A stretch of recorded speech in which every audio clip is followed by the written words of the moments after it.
And hello YouTube, and today I am going to be showing you how to set up a little tank for my buddy Matt all the way in there. Okay? Well, mainly this is what I meant for everybody, but Matt, this is what you need for the most part, or anybody. Let me start removing everything from my little thing.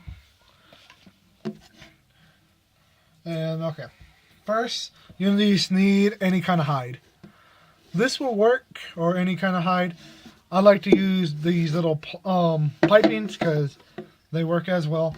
Or you can go over here where my bigger hide is, where currently they are in. I didn't mean to wake them, but yeah. Well, next you'll need is a calcium bowl. Let me just try to get them up and stuff. And move this up. Oh yeah, and guys, I forgot to tell you, I did get another one too. If you guys would see, I need to clean out the cage, but this is my new one. Let's get her. She is also a female. Let me just move this. Yeah, she is also a female. I think she is a Bell albino.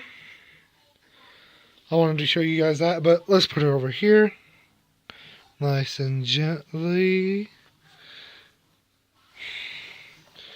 Maybe she even wants to leave my hand. But mainly, if you see where the other ones went, they went in the little thing and the little tube. But first is we're going to show you, you can use a tank like I have, a 10-gallon tank. Or you could use a little plastic bin like this. All you need if you're using the plastic bin is paper towels. I don't have mine in here. And she is quite small, so I think this will work for her now. Food calcium bowl. You need to get a water bowl. I'm just going to use this as an example. Little water bowl. Put that in there. And you can grab a hide like that. That's all you need. That was what most breeders use. But I'm not going to be like that with breeding. Let me get her right here. And her name is Comic. Like, you know, in the Star comic.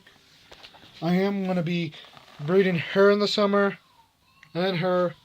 And my Murphy Poundless. But to me, I don't think my Murphy Poundless is a Murphy Poundless. Let me show you guys. I'm sorry if you guys can hear the TV. But, yeah, this is her.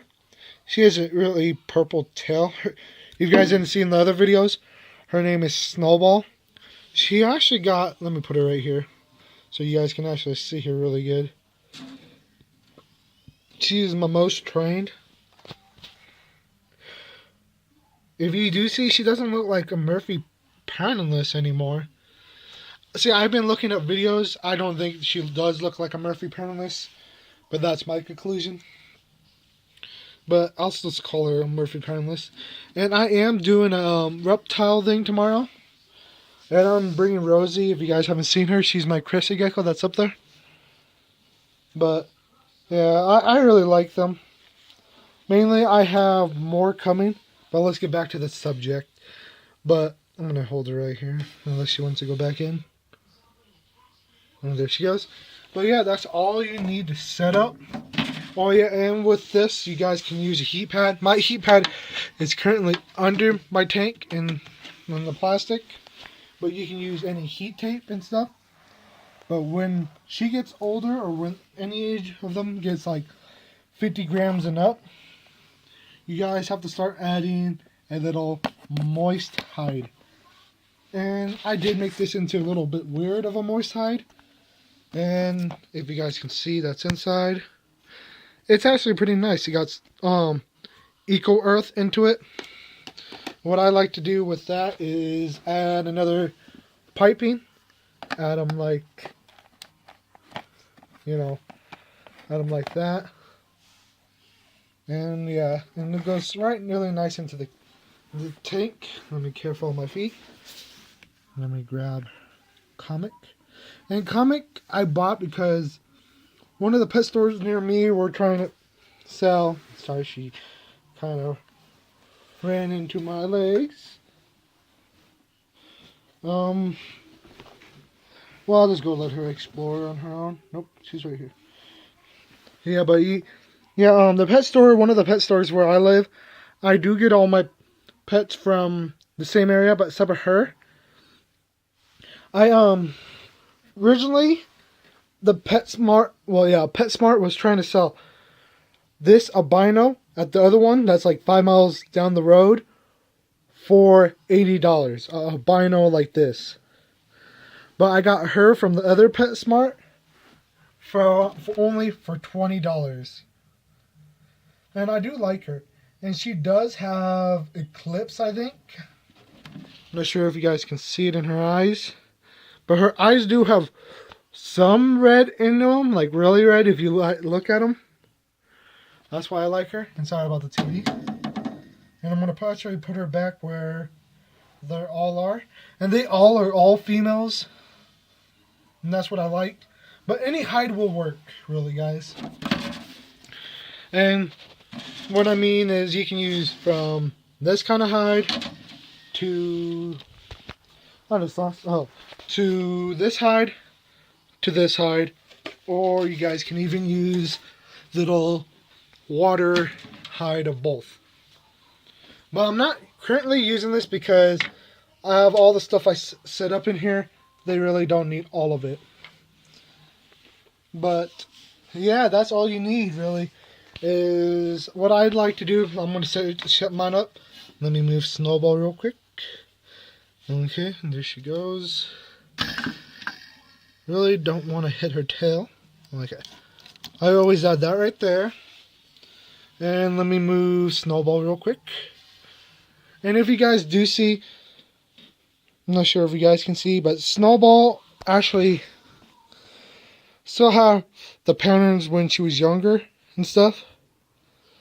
And I don't see, can somebody please explain how she's a Murphy patternless for me? I'll be appreciative of that. And mainly, and she does, if you guys haven't seen, her tail has regrown from the last whole bunch of videos. Quite a bit. But let me show you how I set all my stuff up. Let me grab her. Put her right back in there. Grab there. I suggest making them a heat hive and a cold hive. But most of them, if you will see right now, Snowball actually likes the big one. And bam. Then I always like to add their moist hide right here. How I set it up is they can actually get into it right here. Then they can climb right there and stuff like that. But mostly if you really wanted to go basic, you can do what I did over here. Is you got your food calcium dish. Oh, I need to show you guys what calcium I use.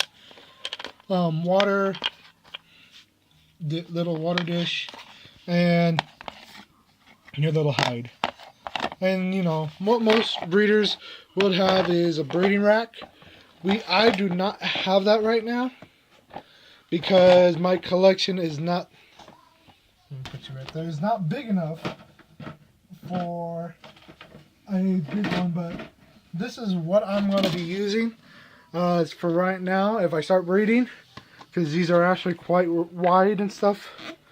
Little bit bigger ones like these bottom ones are going to probably be used for my crested geckos, but they probably will have light and stuff. But let me go get the food and stuff for you guys. Okay. Well, mainly I use 2 different vitamins and stuff.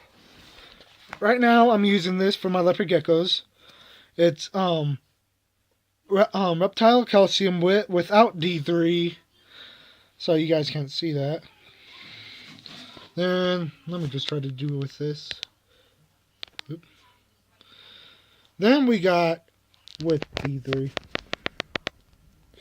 Yeah, I'm sorry if you guys can't read it and stuff. My phone doesn't have really good quality, but I use this for my crested geckos and this for my leopard geckos. It's just a sampler pack I got for the tank, and I like it. And I do feed my leopard geckos and my crested geckos crickets. I actually have a good supply of crickets right now.